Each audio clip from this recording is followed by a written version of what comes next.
अपनी नींद गिरवी रख वो हमारी नींद संवार रहा था।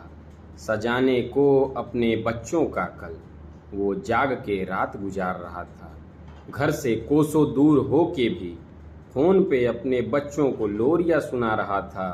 पर किस्मत तो देखो उसकी, साहब की 1000 गालियां खा के भी मुस्कुरा के हम लोग जिस संस्थान में पढ़ते हैं उस संस्थान की सुरक्षा कुछ चंद लोगों के हाथ में है, लेकिन वो क्या चंद लोग ऐसे ही रोजी रोटी नहीं प्राप्त करते हैं। वो हज़ारों किलोमीटर दूर से चलकर यहाँ आए हैं हमारी सुरक्षा के लिए, और सुरक्षा के साथ साथ उनके कुछ सपने हैं, उनके कुछ अपने परिवार का कुछ सपना है, उनके बच्चे हैं, उनका पालन पोषण करना है। उन पालन पोषण कर कैसे वो अपना जीवन यापन करते हैं, उनकी क्या कमाई है, उनके बारे में जानेंगे, समझेंगे कि आखिर वो इतने मतलब पैसा यहाँ पे जहाँ तक बताया जाता है कि कम पैसे पाते हैं, उस कम पैसों में वो कैसा जीवन यापन करते हैं। उनसे बात करेंगे, फिर जानेंगे उनकी समस्याएं क्या हैं, उनके वो अपने भविष्य को लेकर क्या सोचते हैं, अपने बच्चों को भविष्य को लेकर क्या सोचते हैं, उनसे बात करके ही जानेंगे। आइए हम बात करते हैं उनसे। सर, आपका नाम? सर रवि कुमार। सर, आप कितने दिन से यहाँ पर मतलब अपनी सेवाएँ दे रहे हैं? 4-5 महीने हो गए। लगभग आपकी कितनी यहाँ पे तनख्वाह मिल जाती है? तनख्वाह सर 18,000। तो 18,000 में आपका परिवार गुजर बसर हो जाता है? बस सब चलता है जैसे भी। हाँ। आप रहने वाले कहाँ के हैं? यूपी में कहाँ? मुजफ्फरनगर। आपके कुछ बच्चे भी होंगे? हाँ सर, बच्चे हैं। पढ़ते लिखते हैं? हाँ सर। क्या आप अपने बच्चों के भविष्य को लेकर क्या सोचते हैं? जिस नौकरी में तो देख रहे हो भविष्य है, नहीं, फिर भी सोचते होंगे ना कि हाँ अच्छा बच्चे पढ़ें अच्छे से। सोचते तो सब कुछ है, लेकिन मतलब आप अपनी उनकी पूर्ति नहीं कर पाते हैं। इसमें देख लीजिए सर, आप पूर्ति यही आधा खर्च हो जाता है। हाँ, पूर्ति नहीं हो पाता है। सीधा बोलिए कहाँ से पूर्ति होगा? मतलब आप 15,000 काट पीट के मिलता है, सही पेड़ काट के 15,000, उसमें कहाँ से मिले पूर्ति होगा? परिवार का फिर उसके आगे के बारे में फिर क्या सोचते हैं आप लोग? कुछ क्या सोचे? कमा रहे खा रहे वही है, डेली कमाना डेली खाना, मतलब केवल बस जीवन यापन हो जा रहा है। जीवन भी तरह वही बहुत, और कुछ नहीं। 10 रुपया नहीं बचता। कोई भविष्य को ऐसा जो 15,000 में 5,000 का रूम रख लीजिए, जी बिजली बिल रख लीजिए, पानी बिल रख लीजिए। केजरीवाल कहता है बिजली माफ कर दिया, मक्का मालिक बिजली बिल लेता है। जी। कहाँ से माफ होगा? देश में तो तरक्की कहाँ हो रहा है, पूरा जा रहा है। सही बात है।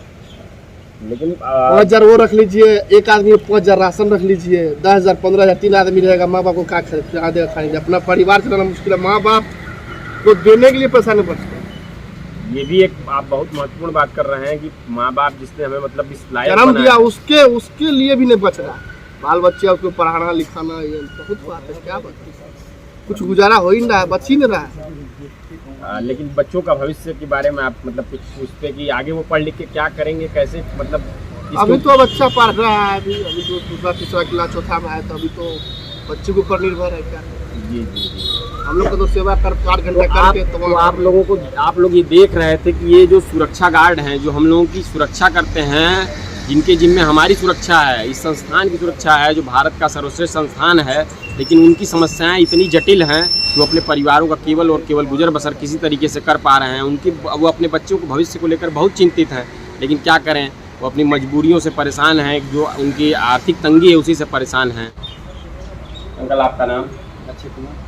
आप यहाँ पे कब से सुरक्षा के दायित्व को निर्वहन कर रहे हैं? सितंबर 2021 से। आप रहने वाले कहाँ के हैं? गाजीपुर जिला। गाजीपुर में। आप ये बताइए कि यहाँ पे सैलरी कितनी मिलती है? 16,000। उससे आपका घर परिवार चल जाता है? थोड़ा बहुत दिक्कत होता है। अच्छा, बच्चे पढ़ लिख रहे हैं? जी। माता पिता सब अच्छे से, सब बढ़िया चल रहा है? जी। तो इस आप संस्थान में इतने दिन से सेवा कर दे रहे हैं, आप क्या देखते हैं कि भारत भविष्य कैसा होगा? आप अपने विचार में क्या रखते हैं? सब सही होगा जो हो रहा है। सब सही होगा। ये एक अच्छे उम्मीद के साथ सर कह रहे हैं कि सब अच्छा होगा, सब बढ़िया होगा, क्योंकि ये इतने दिन से भारतीय जनसंचार संस्थान में सेवाएं दे रहे हैं, तो कुछ ना कुछ ये सोच कर ही कह रहे होंगे। बहुत बहुत धन्यवाद सर आपका बात करने के लिए। हम जिस संस्थान में पढ़ते हैं, जिस सुरक्षा गार्ड से अभी हम लोगों ने बातचीत की, उस संस्थान में पढ़ने वाले छात्र उनके बारे में क्या सोचते हैं, उनसे कितना संतुष्ट हैं, ये सब चीज़ों को जानेंगे समझेंगे। आप यहाँ पे देखते हैं सुरक्षा गार्ड के बारे में आप क्या सोचते हैं, उनका जीवन कैसे चल रहा होगा? मुझे तो यही, जब भी मैं सुबह जब आता हूँ यहाँ तो सबसे पहले हम लोग हाई हेलो कर देते हैं उनसे। जी जी जी जी। और इसके बाद जब दोपहर में जब लंच होता है तो देखते हैं वो इतनी गर्मी में फ़ैन लगा होता है और वो इतनी गर्मी में पूरी तरीके से हम लोगों को सिक्योरिटी कर रहे हैं। इससे बड़ी बात क्या हो सकती है? और मेरे लिए तो ये हर जो गेट कीपर है वो सबसे बड़ी संस्थान की भूमिका निभाता है, क्योंकि वो फ्रंट पे रह के बाहर ज़रूर है बट कहीं ना कहीं उसके बिना ये सारी चीज़ें अधूरी हैं। वो सबको बांधने का काम करता है। ऐसा देखा जाए वो चेन बनाए हुए हैं पूरी संस्थान की सिक्योरिटी की। अगर वो ना हो तो लड़कियां सेफ़ ना हो, अगर वो ना हो तो हम लोग को टाइमिंग का पता ना हो, अगर वो ना हो तो हमें ये भी पता नहीं होता कि कौन से डिपार्टमेंट में कहाँ जाना है। तो मेरे हिसाब से सिक्योरिटी गार्ड की एक बहुत बड़ी भूमिका है। कुछ और विद्यार्थी हैं इस संस्था के जिससे हम बात करेंगे और यहाँ के सुरक्षा गार्डों के बारे में जानेंगे, वो क्या सोचते हैं उनके बारे में। यहाँ पे सुरक्षा गार्ड जो हमारी सेवाएं दे रहे हैं, हमारी यहाँ सुरक्षा कर रहे हैं, उनके बारे में आपका क्या सोचना है कि वो कैसे यहाँ पे अपना जीवन यापन कर रहे हैं? जैसे कि आप कह रहे हैं दिल्ली में सुरक्षा गार्ड मैक्सिमम बिहार और यूपी से ज़्यादा आते हैं। जी जी क्योंकि यूपी बिहार में पढ़ाई लिखाई अगर वो पढ़े लिखे नहीं है तो उनको और कहीं नौकरी नहीं मिलती। जी जी जी। इसलिए वो जीवन यापन करने के लिए 15 से 20 हज़ार रुपये में और कहीं जॉब नहीं मिलती। यहाँ पे ज़्यादा से ज़्यादा बिहार के लोग हैं। जी जी जी जी। तो अपना जीवन यापन 15,000 में छोटा मोटा कहीं रूम ले लिए सस्ते से सस्ती जगहों पर। बस वगैरह में यात्रा ज़्यादा फ्री है, यहाँ पे बहुत ज़्यादा पैसा नहीं लगता है। इसी तरह ये लोग रहते हैं और फैमिली लेके गार्ड वगैरह बहुत कम ही रहता है। जो जिन लोगों के कंधे पे इस संस्थान की सुरक्षा है, संस्थान की ही बात नहीं, सिक्योरिटी गार्ड की बात है, तो पूरे देश का यही सिक्योरिटी गार्ड की यही समस्याएं हैं कि वो बहुत कम वेतन में अपने परिवार का और अपना भरण पोषण करते हैं, लेकिन उनका अपना खुद का भविष्य चिंतित है, परेशान हैं। लेकिन हम लोगों को वो हमारे बारे में चिंतित हैं, लेकिन हम उनके बारे में कितनी चिंतित हैं, इस बात के लिए हम एक छोटी सी अपना प्रयास किए जिससे हम उनके बारे में दर्द और दुख उनका जान सकें। इस पूरी कहानी को तैयार करने में हमारे साथी शोभित, कैमरे के पीछे साथी हैं रमन और मैं था सूरज। आप लोगों के साथ फिर कभी मुलाकात होगी। बहुत बहुत धन्यवाद।